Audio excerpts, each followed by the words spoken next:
Hey everyone, thanks for tuning in to my first devlog. I'm an indie developer and I've recently released a horror game on Steam called Lothful.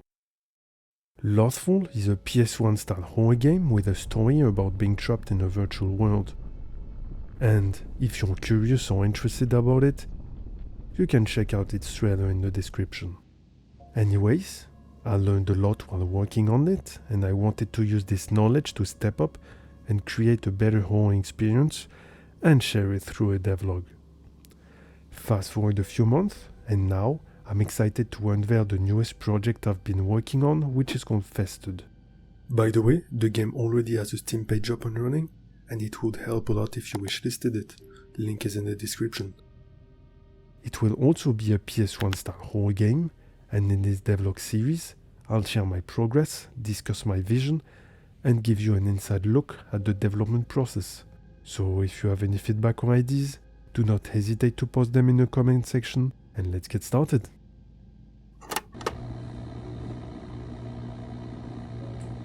So, my original idea was to have a single player game where you would have to escape a contaminated secret research facility.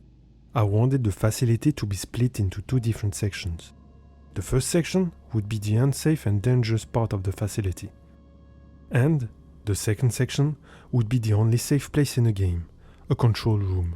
This room would contain several important props, such as a terminal computer that you will be able to use to control the facility. When you start the game, you will spawn in this control room. And to progress and reach the end of the game, you'll have to pick up a hazmat suit, explore the contaminated facility, and use the stuff you find around to leave this place. I spent the first few days of this project compiling my ideas and figuring out a main gameplay loop. And before we dive further into this project, I'll just show you a couple of games and titles that really inspired me.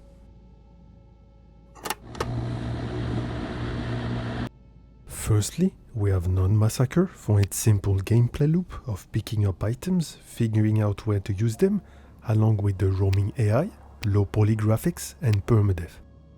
I really like the idea of having 3 lives to finish the game, and I wanted to push that mechanic a little further to turn it into something a little bit more interesting. Next, we have Metro Exodus and Half-Life Alyx. It was pretty complicated for me to find horror games that are set in laboratories with the vibe I was looking for.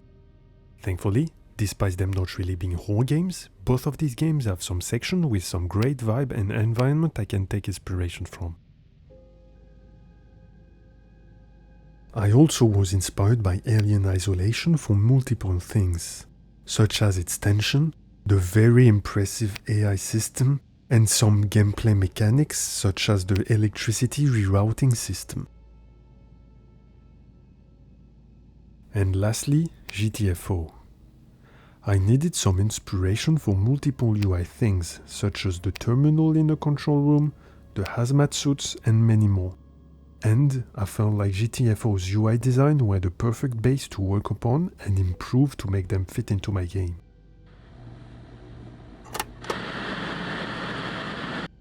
After I was done writing out some ideas, I've started making a new project using the Unity game engine. In this project, I made a prototype area, alongside a player controller and a pause menu. The controller is pretty basic and it can only move around, crouch and run. After that, I added a way of interacting with objects and a small inventory. I didn't want the player to be able to pick up every item he encounters. So for now, the player can only hold 3 items at a time and switch between them using the scroll wheel. Because most of the facility is corrupted, it means that you'll have to wear a hazmat suit when you're exploring outside of the control room. And because I'm pretty bad at making UI stuff, I decided to hit up an artist that helped me on my previous game. He's very skilled at what he does, and if you're curious, he has a YouTube channel where he uploads small stories. Anyways, after some trials and errors, here's what we got. We also decided to make a bunch of errors and warnings that pop up when certain conditions are met. Another idea we had was because you have 3 lives, it would make sense that when you die inside of a hazmat suit, you permanently lose it. Therefore, we decided to make 3 different UIs, one for each distinctive suit. Next, I decided to work on some other features, such as the computer, but it's still a little early to talk about it.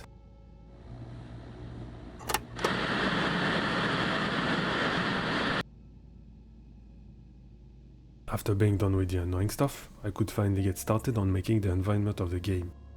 And instead of planning out enjoying the entire lab, I decided to start small and just make the control room along with the decontamination room. So I made some quick mock-up environment for them and then decided to give them some life. I then added some props along with a PSX shadow material and some post-processing, and here's the result. Later down the road, I decided to rework the decontamination room by adding some decals and replacing the lights with a black light effect, and it just looks way better now. And now, I guess I can talk a little bit about the computer.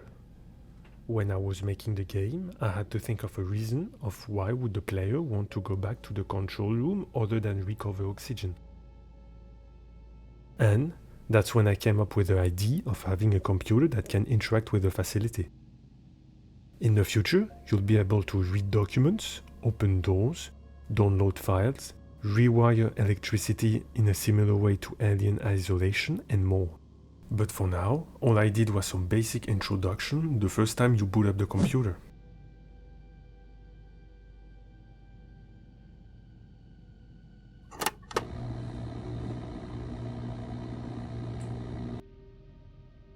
Before ending this devlog, I felt like it was very important to get a Steam page up and running. So I chose to do multiple things. Firstly, I decided to ask the guy that made the Steam capsule for my previous game to also make capsule for this one. He also worked on other horror titles such as Cannibal Abduction, Night of the Scissors, or Massacre at the Mirage. And if you're curious about his work, he also uploaded a speed art video of him drawing the artwork for this game. Next, I started working on a small teaser for the Steam page.